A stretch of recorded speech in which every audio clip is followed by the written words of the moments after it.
very much for waiting, and also thank you very much for everyone in the venue. My name is Sachi Oshima, and I'm working for the Chuo University located in Chiba Prefecture, just close to the Tokyo. And it is so honor for me to come back to Fukuoka chapters talk once again. And it was the last time was in 2024, and it was conducted hybrid.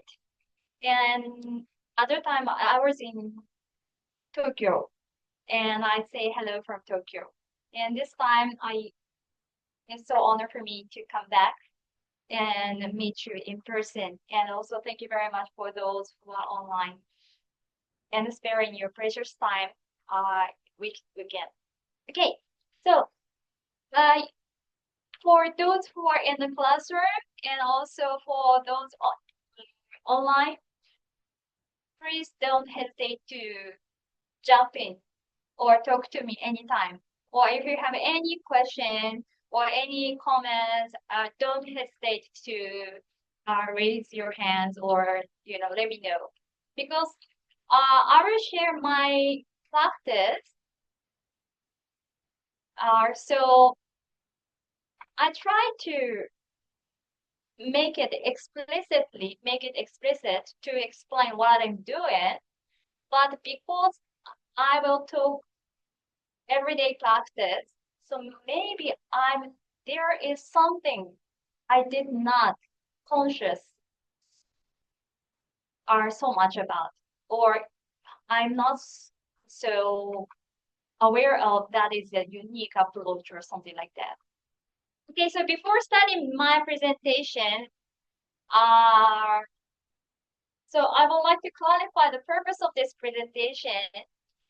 Some of you might read the abstract of my presentation, but I'd like to clarify. So, to promote students' sustained review and reviewable behaviors, in this presentation, as I mentioned, I will describe my approach. In other words, what I am doing in my compulsory English reading and grammar courses for the first and the second year students with lower English proficiency at Japanese private university, which is my university. And how lower their proficiency is I intentionally did not put it in the slide, but for your references, in terms of the TOEIC score, their average TOEIC score is 109, something like that, less than London. Of course, our TOEIC total score is 990, right? And so how low is like that, like that. And then the purpose of this presentation is not to claim that this method is best or my method is best, but I would like to share the result of my own reflection. I conducted a reflective analysis based on my everyday practices and the student feedback. Why did I conduct a reflective analysis is I will explain the reason behind later. Okay, I hope my presentation can offer some insights for the teacher and seeking to foster self-regulated learning. In other words, review or review among these lower proficiency students. Okay. Okay, so I would like to talk about the background. I know many of you or some of you already know about the situation in Japan, but I would like to introduce two surveys conducted by the Ministry of Education, Monkasho, in Japan. So the English proficiency of Japanese senior high school graduate. Almost every year, the Ministry of Education or Monkasho in Japan conducted a survey, and this survey is released in 2023. And this survey was targeted 3,280 public senior high school teachers, not the student, teachers, right? And then the data was obtained as of December 1st, 2022. And you can see that gradually increasing their proficiency, but I found there is a little bit trick behind that data. So this chart, figure, right-hand side, shows the student who reads a CEFAL A2 or higher. And according to the next or Monkasho, the Eiken English proficiency test, Eiken test in Japan, pre-2 grade is a benchmark of a senior high school graduate. So whether they pass the pre-2 grade level is whether they master the expected level of proficiency they should have learned, at the time of their high school graduation. And then, according to the survey, 48.7% of senior high school graduates are estimated to reach again pre-2 grade our next benchmark. In other words, this is just mathematics. In other words, 51.3% graduate at the A1 level. But please look at these 48.7%, the very right-hand side, are out of 48.7%, only 30%, approximately 30.2. So only 30% have obtained the qualification. And the rest 80.4% were judged by the teacher as if they try to take the test, they will pass, but not sure, right? So that's why I said it's a little bit, skeptical, or it's a little bit trick are hidden behind that, right? That's meaningless. Thank you for your comment. Yeah, when I saw this one, so the Japanese government or Mogasho said, oh, the Japanese senior high school graduates, their English proficiency is going up, and their benchmark gonna be almost half of them are reached. But looking at the content closely, so which means only 30% have the qualification, actual qualification, and more than that is just the estimation by the teacher. So this is the first thing. And another more recent survey I would like to share is severe decline in academic performance in Japan. So this is the latest survey released in August 2025. And the next, Ministry of Education conducts the survey every 3 years. Almost every 3 years means sometimes, like a COVID pandemic happening or something happening. So it's not, severely or concisely 3 years, but usually basically every 3 years, next tracked are 6th grade elementary school students and 3rd year junior high school students are their academic performances. So, and then you can see the clear result. So in Japanese education system, many of you might already know that Japanese education system is called so-called 6-3-3 system. 6 years elementary school, 3 years junior high school, and 3 years senior high school, right? So at the end of the 6 years senior high school, they took the test.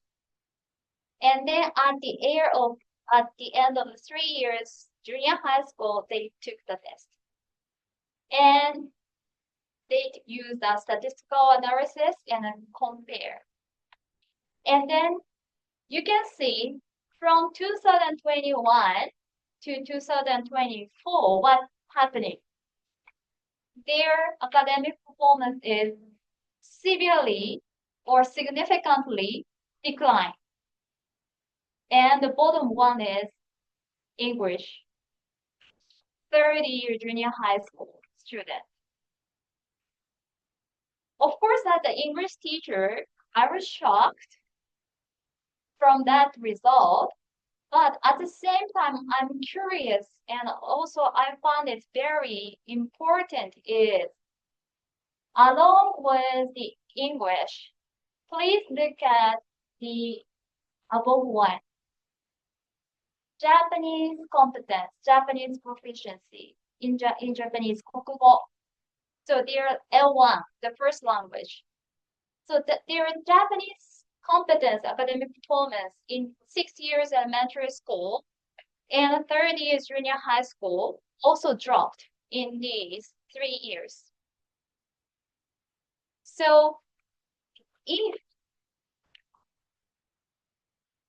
I try to help lower English proficiency students using L1 Japanese, if L1 Japanese was not that sufficient, maybe it's a little bit hard. And also, if their L1 Japanese competencies is dropped, any subject taught in Kokugo or in Japanese, maybe their performance will be affected.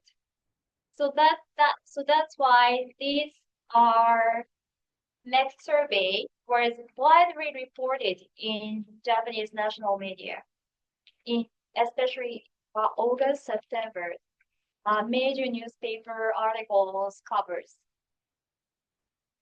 And okay, so the data was obtained in the year 2024. At that time, they were 30 years of junior high school students. And according to the 633 system, so when these students will enter in the university, in the year 2024, they are third year of junior high school, which means 2027.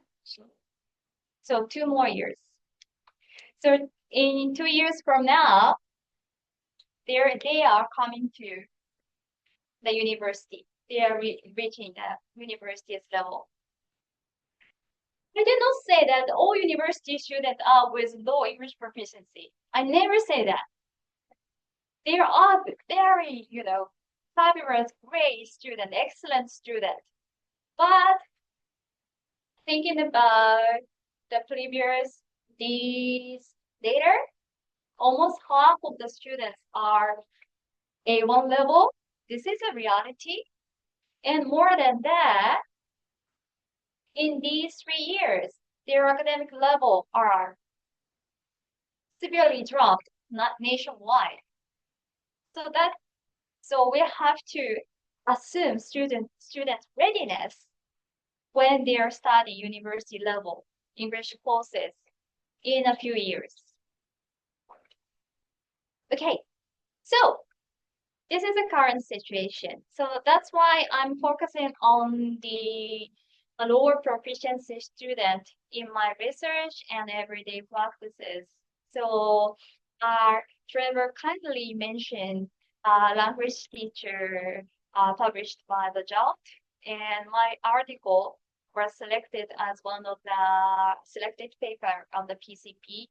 And this is how to make a reading test suitable for lower English proficiency students, because as I mentioned, TOEIC or other already existing tests is too difficult to measure, too difficult to track their improvement. Even though they improve the reading comprehension, if they continuously take it the TOEIC, maybe they are just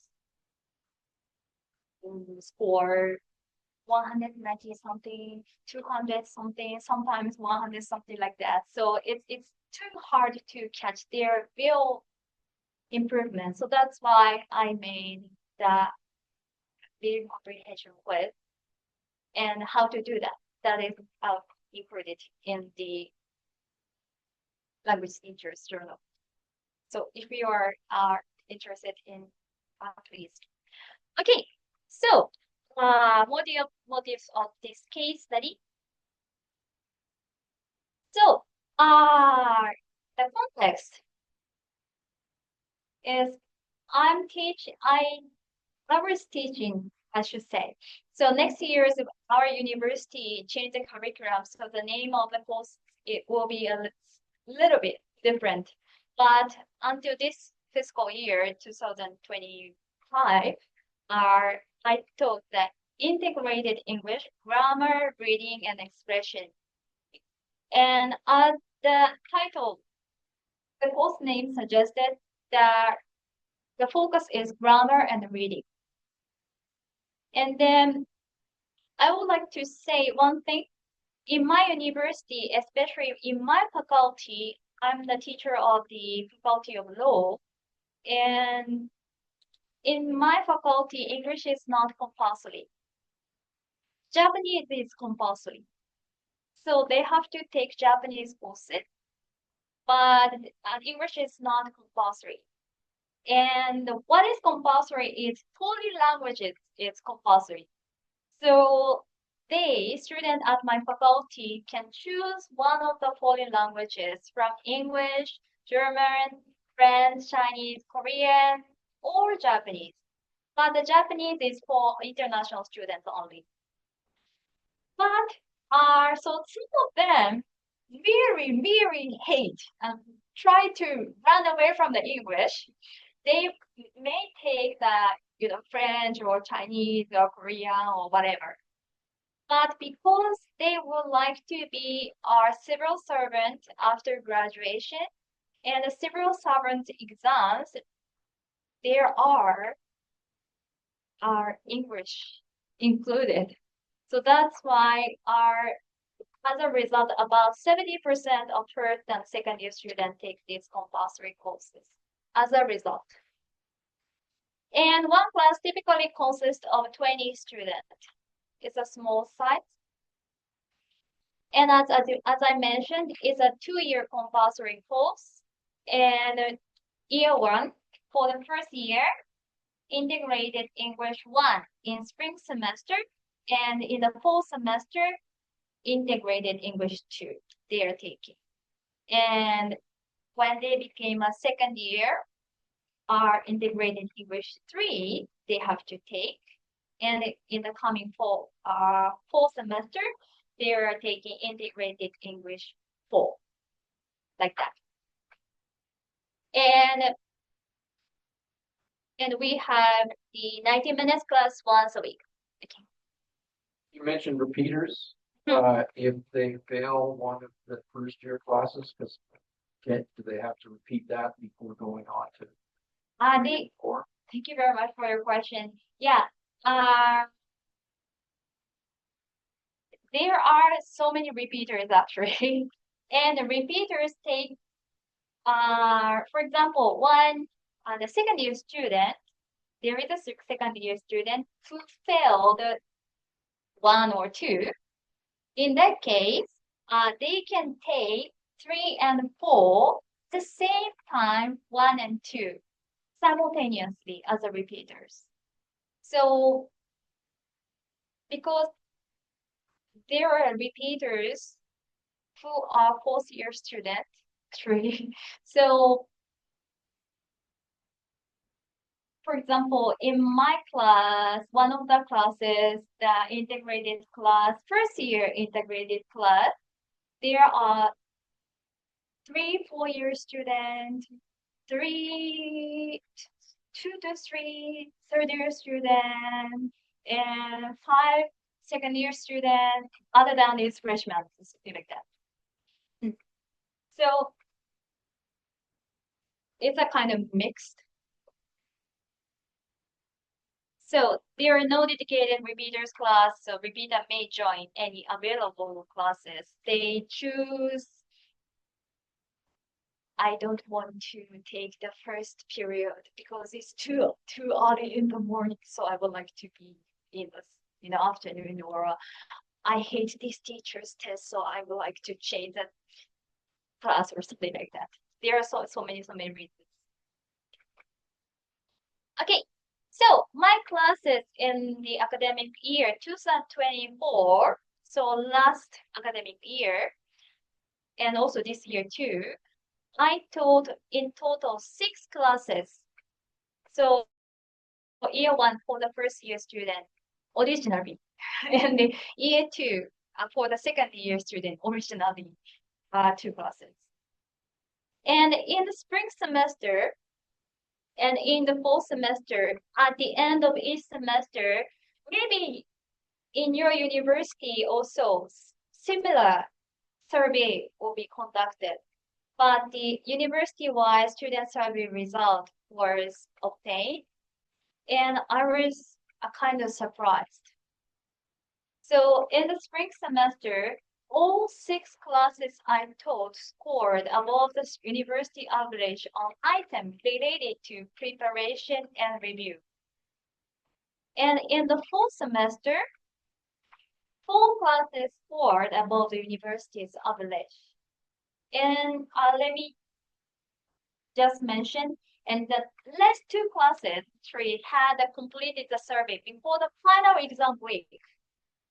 And before the final exam week, it's logically inferred that the student have to review or student have to memorize something just before the lesson. So these these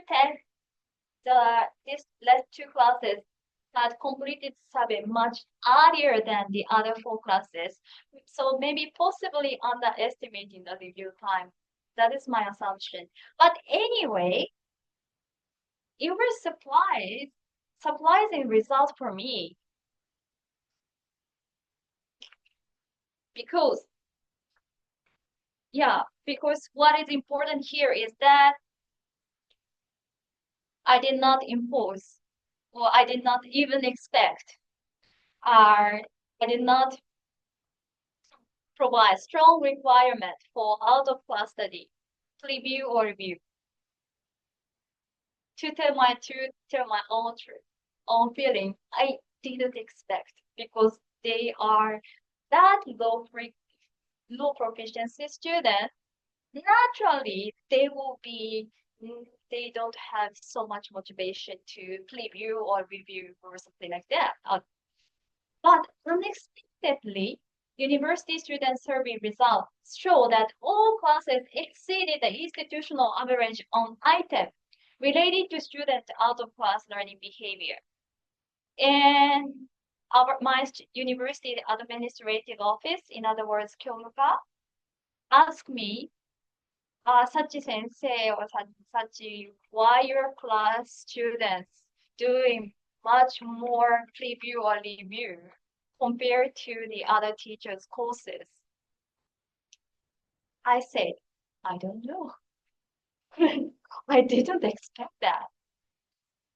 So, why does my student kindly prepare or review? And is it very happening? I'm not so sure.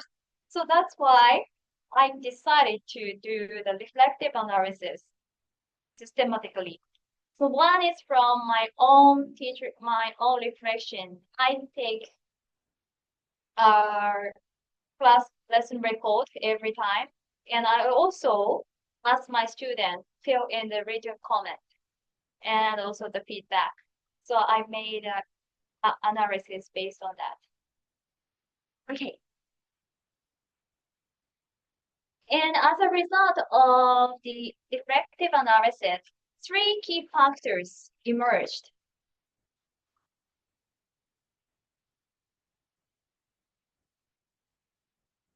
So key factor one, in-class activities with sense of validity. I will explain later, but in short, design tasks that requires effort but feel worthwhile for students.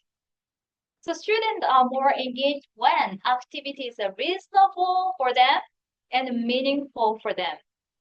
This is a key factor one I found from the analysis.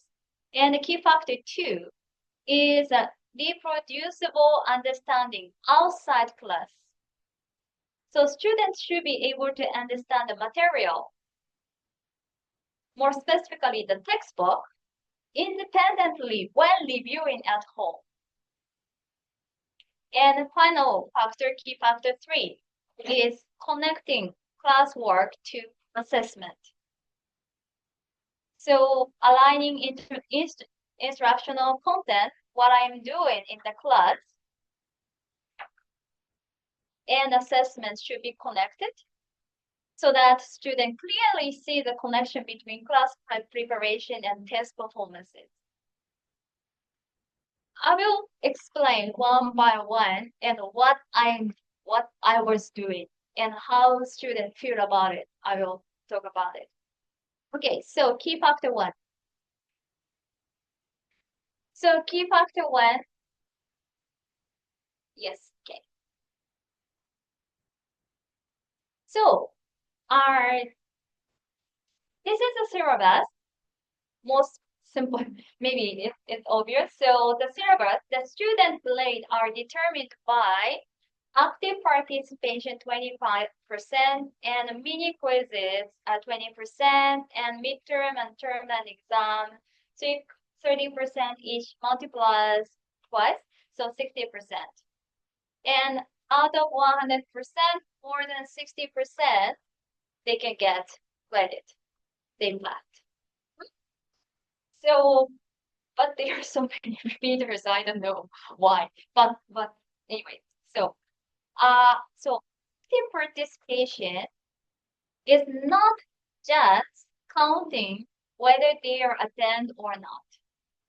So to maximize this component, what I'm doing is I arrive in the classroom at least 10 minutes before the class. Why I am doing so? Is there any comments?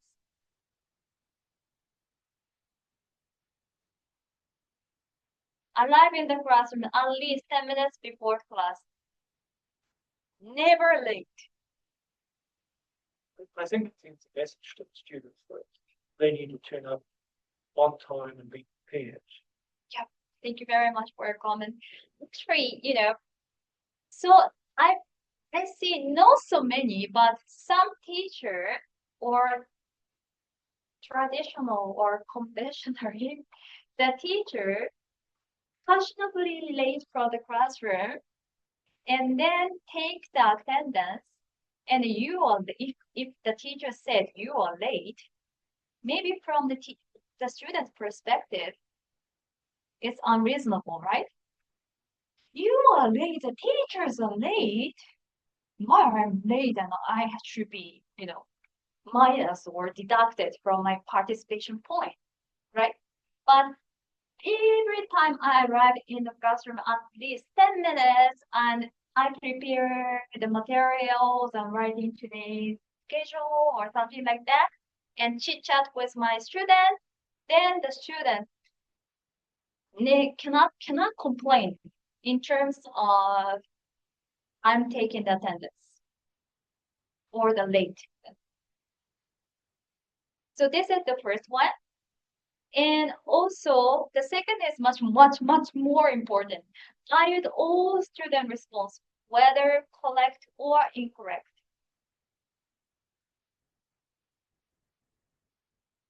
So I would like to talk about valuing all student responses, whether correct or incorrect means.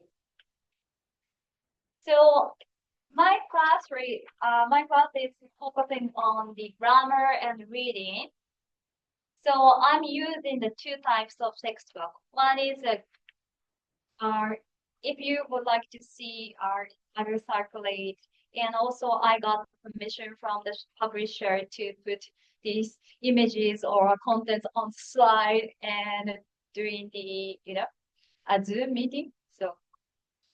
So I just put okay. So I use this grammar textbook, and this is a kind of TOEIC Part 5. The students are to choose one best answer from, for example, the number one, the location of the headquarters. The location of the headquarters is blank, important to ensure blah blah blah blah. And then the A is R, B have been, C is D were. So it's a subject verb agreement type of responses. And for instance, so in this scenario, of course, the C, the location of the headquarters, location is a singular. So that's why the C is correct. So of course, so being able to say C is great. Of course, if the students say C, すごいすごい. So why did you make it? Yeah, it's correct. You are right. But providing an explanation for why option A, B, or the other answer is incorrect offer even greater values. So mistake that facilitate further explanation is especially welcome. Sometimes the teacher tended to skip that process. If the student said, C, そうだね, okay, go to the number 2, something like that.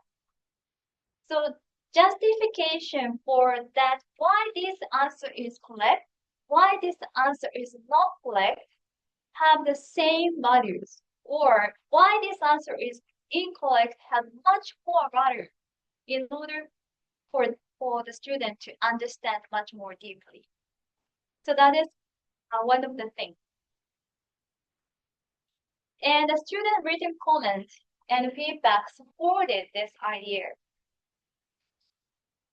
So because my class typically consists of 20%, so usually each student will have to answer my question at least 4 times, 5 times, or something like that. So they don't have any opportunity or timing to fall asleep. Okay, and so my student gave me a comment in Japanese, so I translated into English. So if my translation seems to be weird, it's my fault. So please prepare because I know I will have a chance to speak. And also because I'm called on to answer question in every class, I always prepare beforehand so I can respond confidently. And also last person says, also even when I make mistakes in class, the teacher always follow up those 3. Oh, I'm a good teacher. Yeah, so I never feel discouraged. And same thing, even if my opinion is incorrect, the teacher never dismiss it coldly. So instead, they guide me toward the correct answer and offer support. I often said, if students say, like, for example, the location of headquarters, and if somebody chose, I said, そう思うよね. I thought the same because the location of headquarters, it's very, very, smart for the people. But sorry, location club is here. So what's the or subject location? And then student will say, oh, maybe they should never be embarrassed. I don't say no.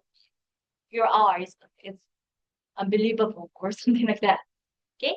And so because I don't feel embarrassed when I make mistakes and I learn from them, I become eager to study and improve more and more. So bio-in, correct and incorrect answer is very important.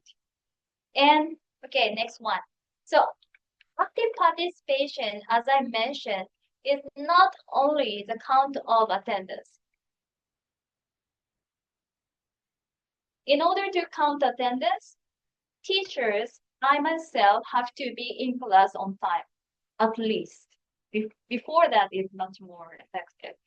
And also, the participation is varying the students' response, regardless of whether they made correct answers or incorrect answers.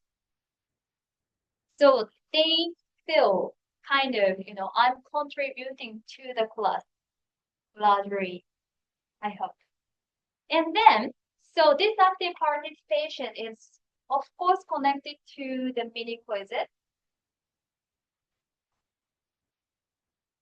Okay, so mini quizzes is conducted every 2 weeks. Every 2 weeks is each chapter of the reading is roughly completed 2 weeks. That's why.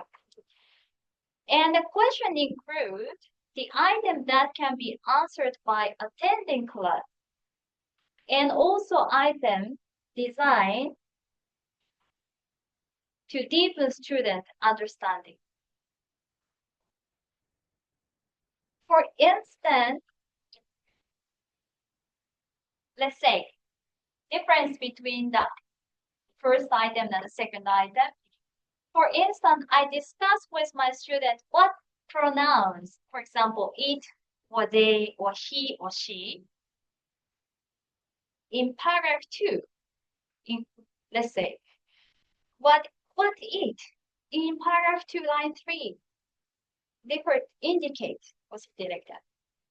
I discussed with my student in class, during the class, and I included this is as a number one example in mini quizzes. So for students, naturally or logically can answer because they covered in the classroom. If they take notes or if they write comment in the textbook, in progress. then maybe they can understand. But additionally, I also added a question about pronouns in paragraph 4, which I did not cover in class. I hope students will apply their knowledge learned in the class to answer these.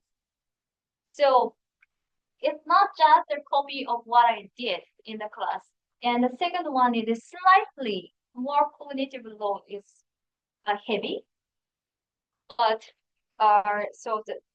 based on the knowledge they obtained in the class, they take the test. And also after each class, another important thing is that after each class, I posted on learning management system.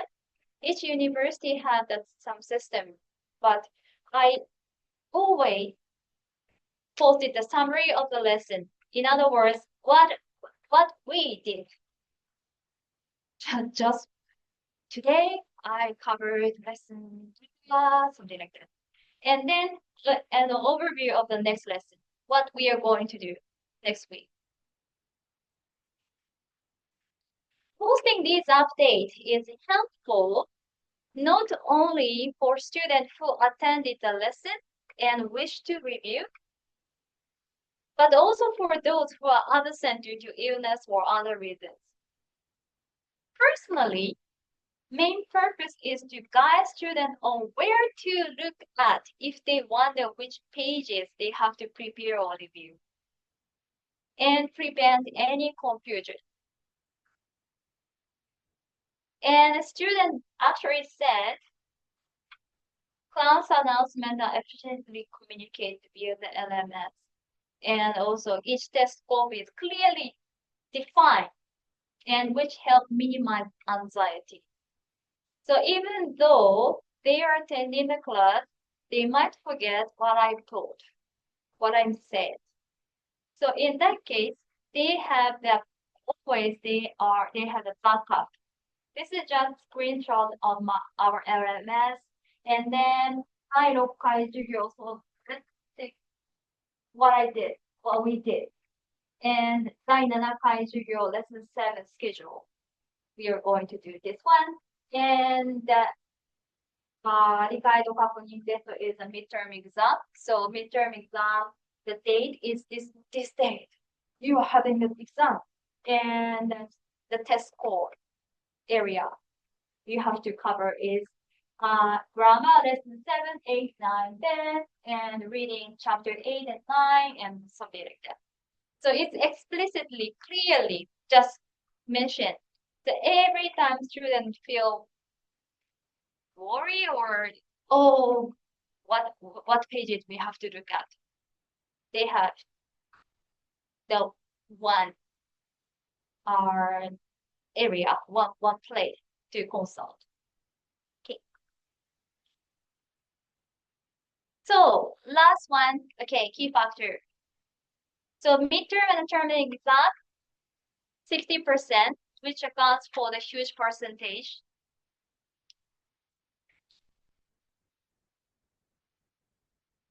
So the test structure and the scope are explicitly stated in multiple times, and also posted on the LMS. And then the test structure is the grammar question accounts for 30%, and the textbook reading accounts for 50 to 60%. And the new reading accounts for 10 to 20%. And I will explain these 1, 2, 3 in the next slide.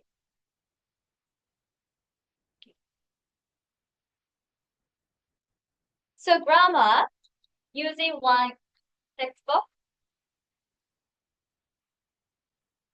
30%. And the reading is I'm using the Select Reading second edition of Sport. And the new reading accounts for 10 to 20%.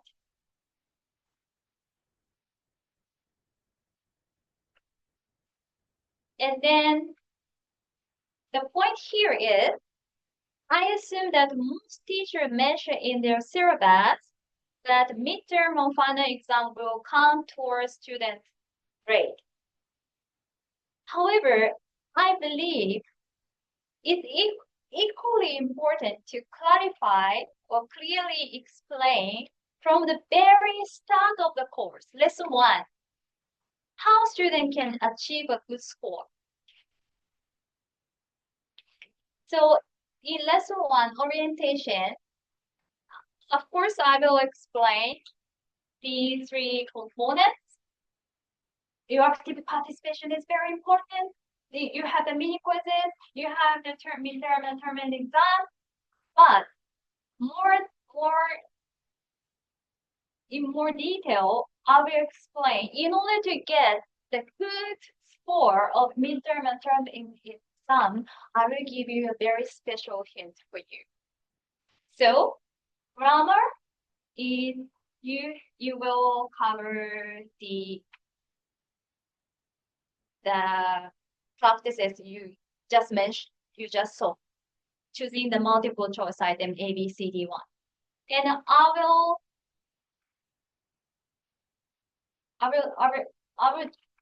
reordering it, or I will pick up several question items, but these questions are directly just as it is. I will use these question items. So if you reviewing or if you remembering the textbook item that covered during the lesson, of course you can get a 30% of the the midterm or term and exam. But I also said, don't just remembering, for example, like the correct answer is B, C, D, C, C, or something like that. Students easily do that. Never do that. I will explicitly told again and again because I pick up several items or I be ordering the items. So don't just answering B, A, C, C, D, A, something like that. It never works. And students understand. And because I copy and paste as it is, so students are not allowed to consult their textbook during the class. And the student says it's reasonable. 見ちゃいけないの? They never say like that. Because I use that it's the same multiple choice item in your test. So you cannot consult the textbook. It's reasonable, right? Okay. Then, but on the other hand, the point here is this one. Reading. Students are allowed to consult your textbook. You can see it, you can look at the textbook during the midterm and term exam. So, what is the benefit and what is good for them? Is that they can take notes or they can underline, they can make some, I will show you much bigger one later, but you can write anything. You can annotate, underline, highlight, or anything during the class, which will help you when you take the midterm and term exam. You want to say to yourself, "arigato." I explicitly and clearly told in the lesson 1 at the very beginning. And whether in formal setting like academic conference or JALT International Conference or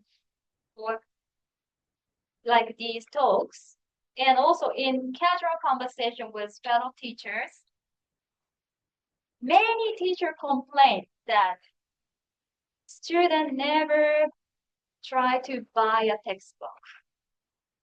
Even after 3 weeks, first week, it's okay. Second week, it's still okay. But third week, still you don't have the textbook? Never buy it? Or something like that. Many teachers complain. But how about trying this one?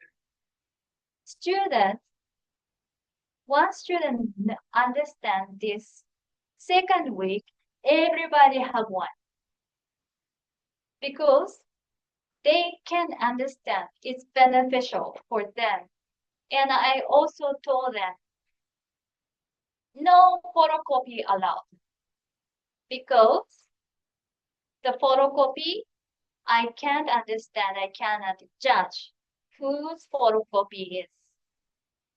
Your original textbook, you can bring and you can write, you can underline, whatever you like. You can write Japanese words, whatever you like, whenever you like. You can see the textbook, midterm and term exam. Then, is there any choice who try not to buy a textbook and bring textbook? So it's a very, stress. It reduces my stress or teacher stress without like why you didn't bring a textbook or something like that. What is your policy of students that use textbooks? Thank you very much for a great question. My policy is that what is related to the purpose of teaching reading. So instead reading how can I say? So if the chapter 1, 2, and 3 are the area or the scope of the midterm exam,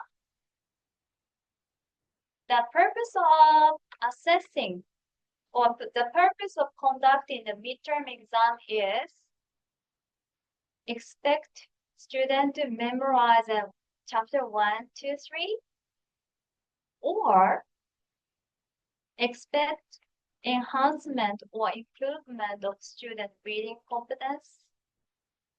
I take the second one. So for some teachers said, if the students are allowed to consult their textbook, I cannot make the question, some teachers said. No, we English teacher can make any kind of test, right?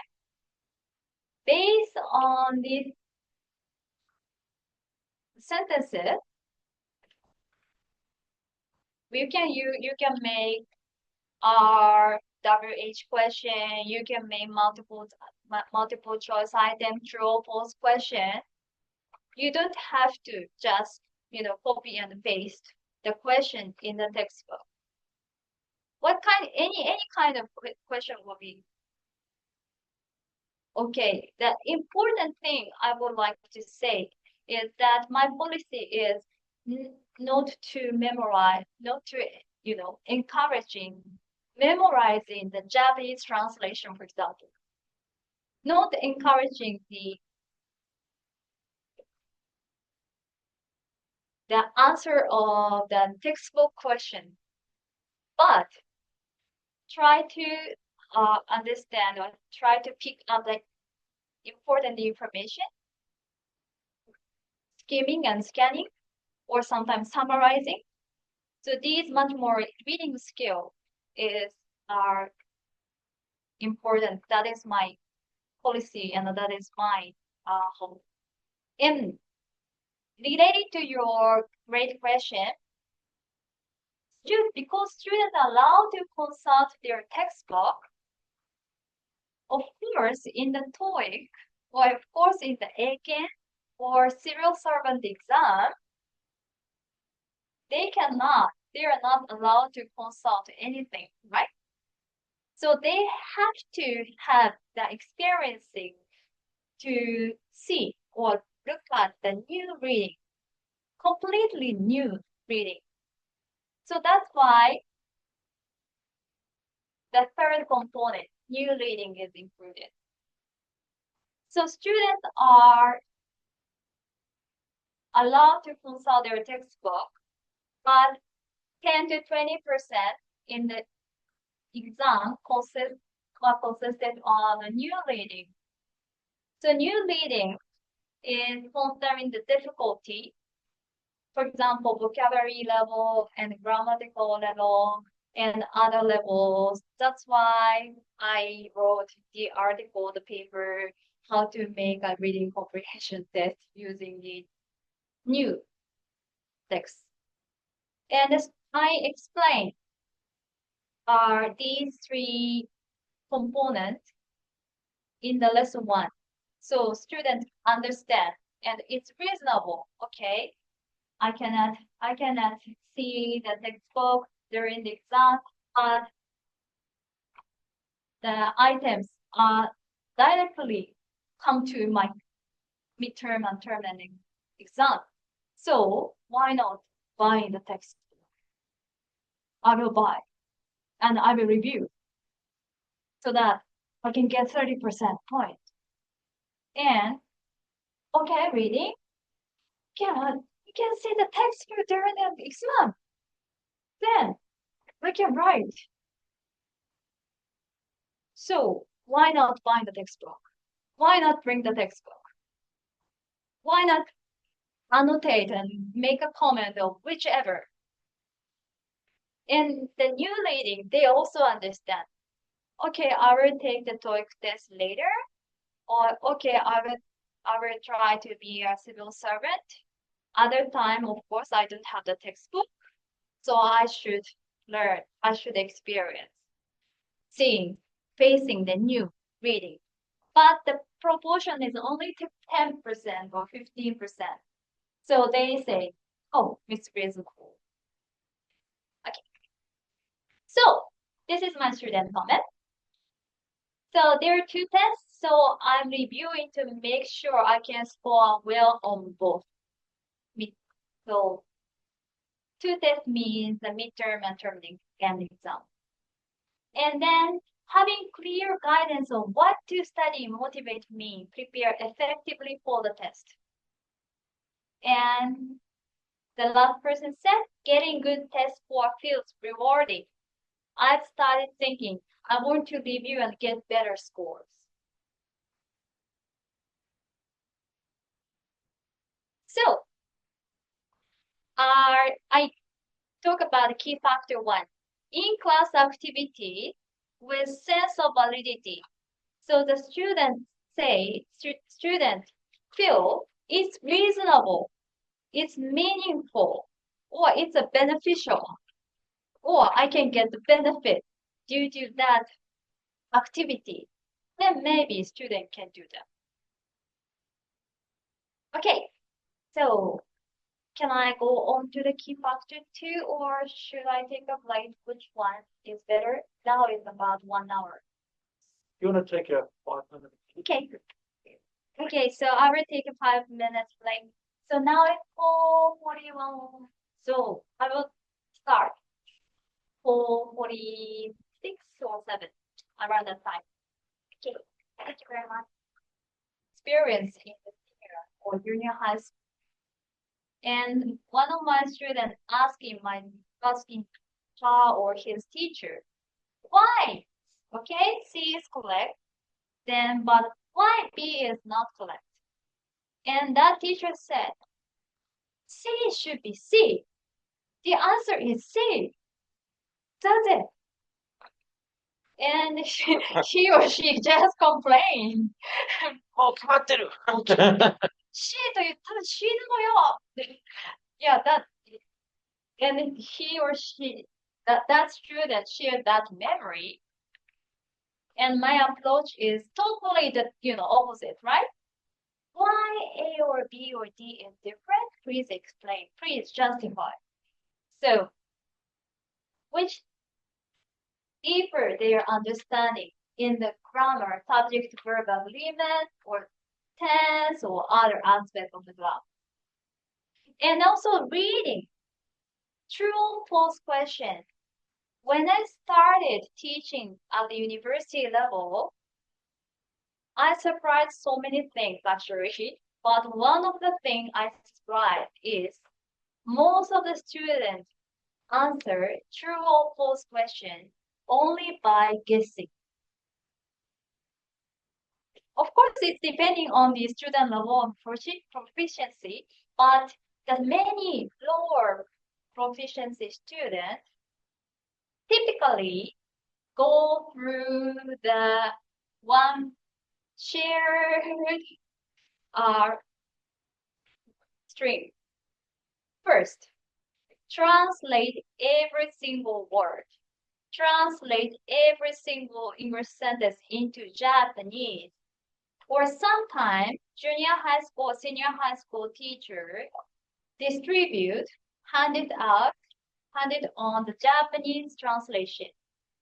And then students read Japanese translation only without differing, without connecting the original English sentences. And then, based on their understanding of the Japanese translation, they just guessing true or false. That is the very typical way or steps they going through. So when I started teaching at the university level, the students said, okay, question number 2. For example, let's say, Takeshi, so is it true or false for question number 2? And then he said, true. Correct answer. So I said, great. Where do you find this information? And he said, oh. information. No, you got the correct answer, it's true. So you understand the readings, right? So where do you find this information? Of course, I use the Japanese. So there is no misunderstanding between the English and Japanese. My question was clearly understood because I use Japanese. どこに見つかったの？どこにその情報あるの？ But he said, yeah, that is my first experience and strong impact. And let me think about how to teach, how to instruct reading comprehension. So, I will show the concrete step how to instruct reading comprehension. And it's related to the Trevor's kind question. What is the policy of reading, teaching reading? So this is based yes, here, okay. So actually it is based on my previous research published in Reading in a Foreign Language. It's international journal, but it's uploaded on the website, open to public. It's free, so you can download anytime, free of charge. And so in 2023, this article is appeared, so you can download anytime if you are interested in. And as the title suggests, it's our combination of three components: multimodal approach, plus reading strategy instruction, plus online lesson. Online lesson is additionally added due to the COVID-19 pandemic. So publication date is 2024. So my data was obtained in 2021 or 2022. So it's during and post-pandemic. So my class was sometimes all online or hybrid. So that's why online lesson, the third component was mentioned. Okay, so I would like to cover very briefly multimodal approach and reading strategy instruction in a part. So first component is multimodal approach. Multimodal is viewed communication to be more than about language. So multimodal approach sounds a little bit, difficult concept, but is usually exercise or practice maybe by everyone in this venue and those who are online. So in the multimodal approach, examine how participants use linguistic code and embodied resources such as gesture and movement and communication. And I especially focusing on the act of pointing. And also another thing is the use of diacritic words. In Japanese, ここ, これ, or this sentence, here, or something like that. So multimodal is with not only using the spoken words, but also using the gestures or pointing or something like that. And another thing is reading strategies. So reading strategy is, as you already know, grasping the main idea or gist of the text, skimming, or summarizing the idea, or looking for the particular piece of information, scanning, or annotation, taking notes or underlining or highlighting. And then, because it's during the COVID, and my students are Other time I was not teaching at the Chuo University, my current institution, the different university, but still their proficiency level was almost the same, very low or below TOEIC 200 or 300, something like that. So even in the classroom, it's a little bit difficult for me or for us, student and I, to understand the instruction sometimes. But during the COVID, each of the students located differently. And I'm at home and the students are in each place. How to make my instruction clear was a huge hurdle for me. So that's why I use one laptop computer with a built-in speaker, microphone, and then two cameras. I use two cameras. The first one is to shoot my face as usual. And the other one is to show my hand. Because in the classroom, I can come to each student, well, I can do that. But in the remote setting, I cannot do that. So that's why I use this one. I use photocopy of the textbook and show. So from the student's perspective, student open the textbook from their own PC or smartphone, whichever, but the same situation is shown. I show the photocopy of the textbook because I'm teaching multiple classes, so that's why I could not use the original one. That is the only reason. So I photocopy several pages for each classes. And where do you find this information? This is true.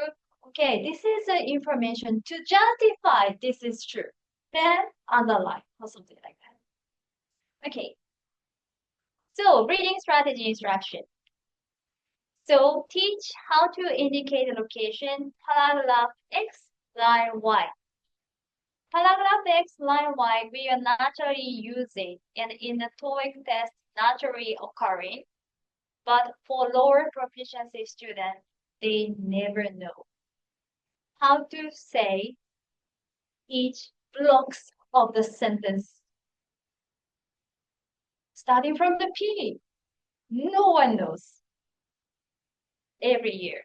So at the very beginning of the course, I definitely explain there is a way to point, even though you are on the phone, even though you are communicating via line or something, you can see, you can indicate where it is. It's called paragraph X, line 1. I didn't invent it. Unfortunately, I did not invent that phrase. It's a worldwide expression.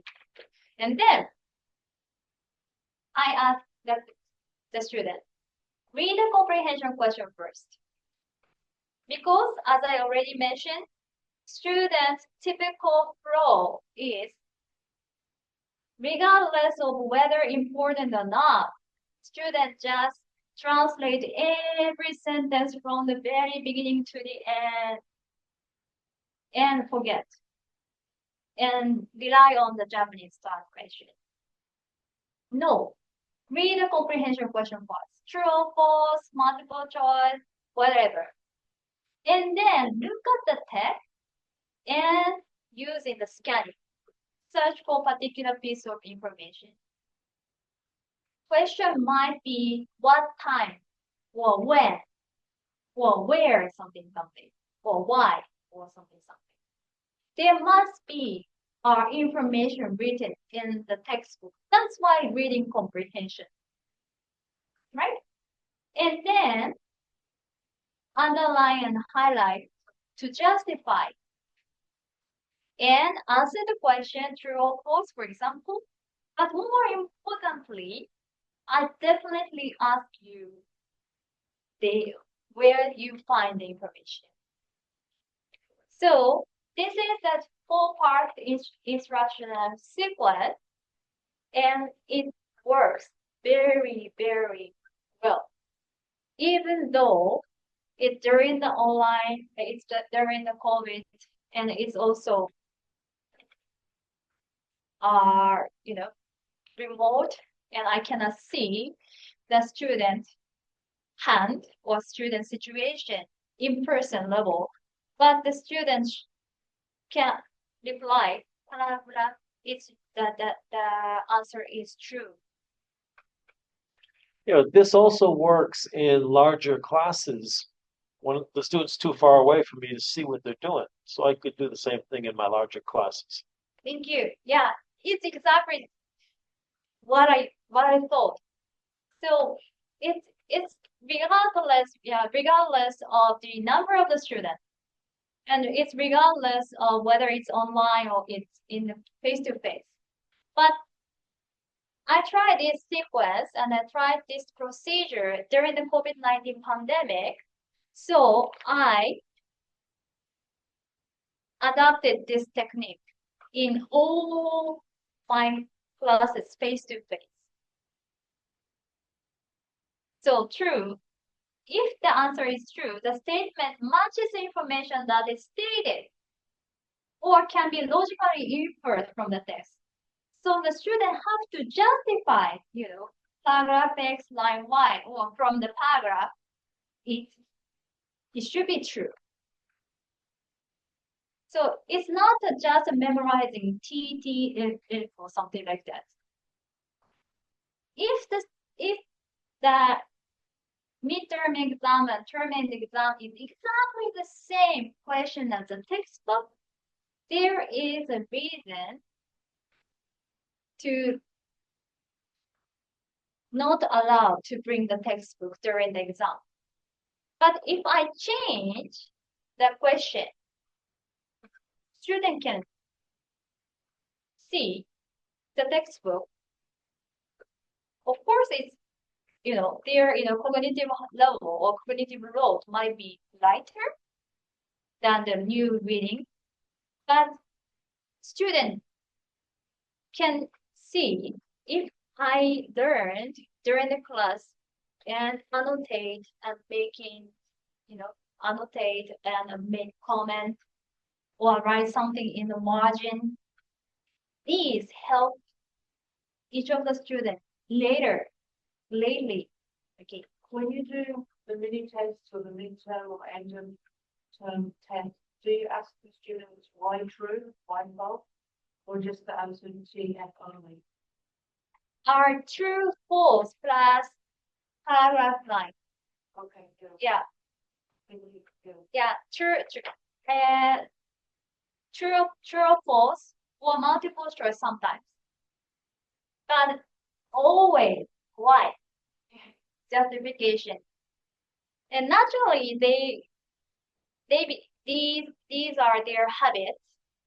But especially the spring semester, definitely the midterm and term end, even the bigger test, I put these words.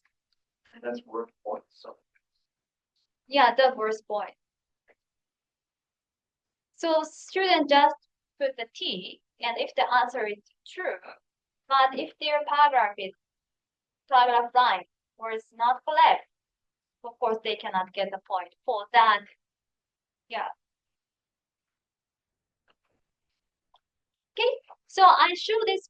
Okay. I'd just like to follow up on that. I did similar with medical students and pharmacy students, and a lot of the medical students were not happy because I asked them to justify their decisions. Most of the pharmacy students got it.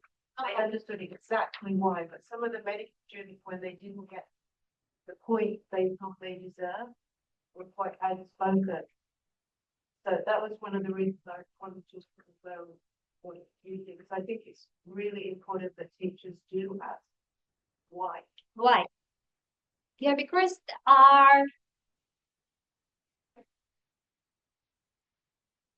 I told that the student when I asked the student, okay, you got the right answer, why? And the student said, huh, right? and this is not my experience, but also according to the survey conducted by the Benesse, I didn't put that result in this slide this time for the time's sake. But the Benesse education that our Benesse's survey that junior high and the senior high school, what the teacher did or what the student did is Japanese translation, grammar exercise. That's it. So they don't understand, they have no experience to justify, or they have no experiences or prior instruction about how to approach. So in order to encourage students to do so, and this is a reading strategy, you have to use it. They never use it. So I this one. Okay, I just introducing the sequence. I didn't even let them know this is called annotation because there is no meaning for the lower proficiency student to understand what annotation means. I didn't even explain. This is called study. Please remember it. It's important. No. I just put from 1 to 4 and repeatedly. And then meaningful is it true or false, or please choose best answer from A, B, C. And always I'm asking, where did you find this information? So that student can gradually, it's gonna be a habit for them to find the information. That's why my answer is true. Okay. So this is the online instruction. So I just apply to my current institution. Okay. So exactly the same thing. The students are in the classroom, and I use the document camera and showing the photocopy. And I use the whole classroom, CALL classroom, but it's not for let them using the PC. You can notice that their PC are all black out, right? So I'm never using the PC. The why I'm using this class is between each seat, there are the monitor. It's very convenient for me. So the student can looking at the monitor very close. So it's easier for me to show here or this one or paragraph line. So the same situation is happening. And okay, so this is my first year student. Yeah. And you can see how the students annotate or highlight and made a comment very, very concisely. And also they made an effort to do it that. Of course, at the first, let's say in the spring semester in April or the early March, the students have no prior experience to do the annotation or something. So maybe students just looking at what I'm doing and just copy. Oh, this is the answer for number 1 is true. But gradually, students listen to what my explanation, and the students try to take note for their understanding or so many things. But if you want to look at this one, I will share this photo. You can understand that there is almost no Japanese here. some words they find it difficult, some vocabulary, lexical item they don't understand. Yeah, they just write it. But they never write the English, they never write the Japanese translation, just putting why this is true and this is a very important, or sometimes pronoun is different, difficult. It refers to this area, or this refers to these areas. And also the grammar.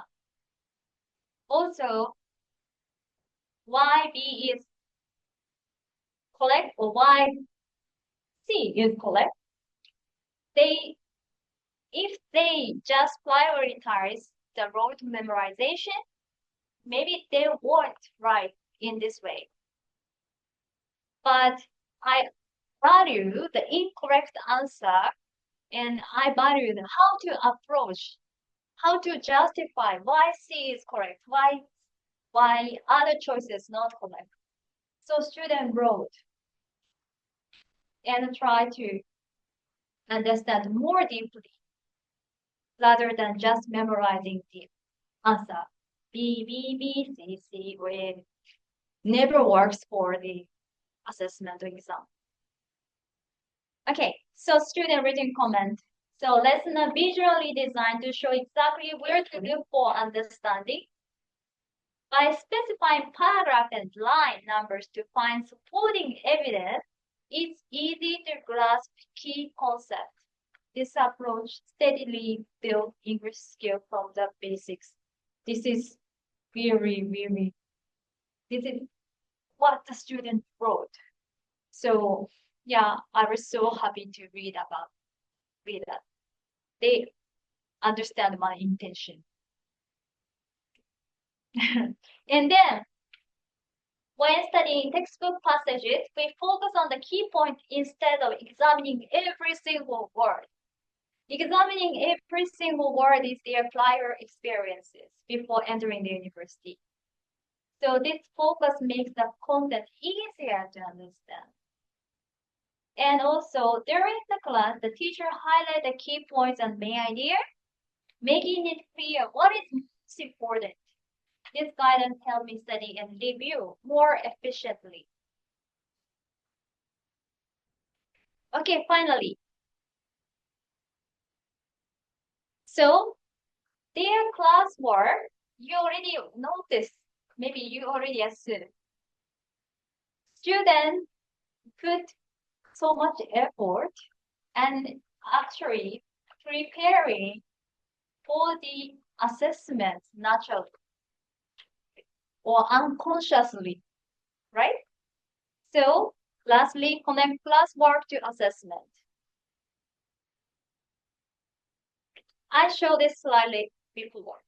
Now you can get clear images, right? So the student write and try to understand. Justification was included while reading comprehension, how to approach using the reading strategy. And then naturally they can do their reading comprehension skill enhance. And they, even though they face a new reading, they can use the same strategy. For example, new reading, I ask when the person, when, or what time, and then when. So maybe this read the comprehension question first, when. So they are asking the time or year. So is there any information written? And they underline and also answer it. So, student written comment and feedback. Only looking back at my textbooks was an effective review for me.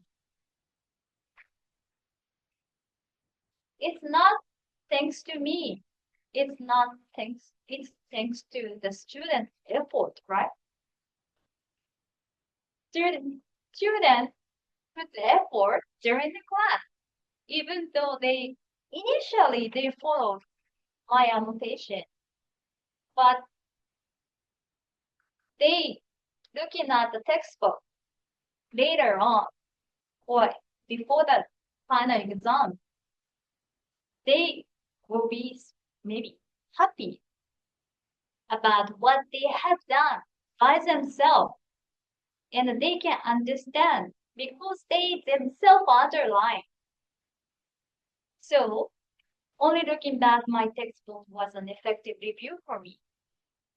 Thanks to me, ありがとうって思うよ. Yeah, I thought the same. He did, some of them did. And also, since we have thoroughly covered the material in class, the concept remain clear in my mind. It's not rote memorization. We go much more deeper, justification. So, the concepts remain clear, and which made it much easier to reread and fully understand them during review. And very simple but very strong keyword from my own student. The more effort I put in during class, the better I understood the material on test. Once they notice the second semester, they will put more effort. And they go, they're gonna be a better circle. Okay, so conclusion. Thank you very much for your time. So, the purpose of the presentation was, I mentioned, to promote students' sustained review and review behaviors. And I described my approach or what I'm doing in everyday lesson in my compulsory English courses. And the purpose of this presentation is, this is just one example I'm doing, just sharing my practice and also sharing the result of reflective analysis based on my student feedback. But from this analysis, there are 3 key factors which are connected to each other. Now you can understand. So there are 3 factors, but they are interwoven and also connected to each other. So that more engaged with the activity, reasonable, meaningful, beneficial for the student, and then because they underline, they can understand by themselves. So once they see the textbook, it's not just a white blank textbook. It's a lot of their own effort. That's why they can understand. And then it directly connects to the assessment. It's beneficial for the midterm and term end. So, to sum up, clarity, coherence, and perceived fairness in instruction design can effectively promote sustained preview and review behaviors.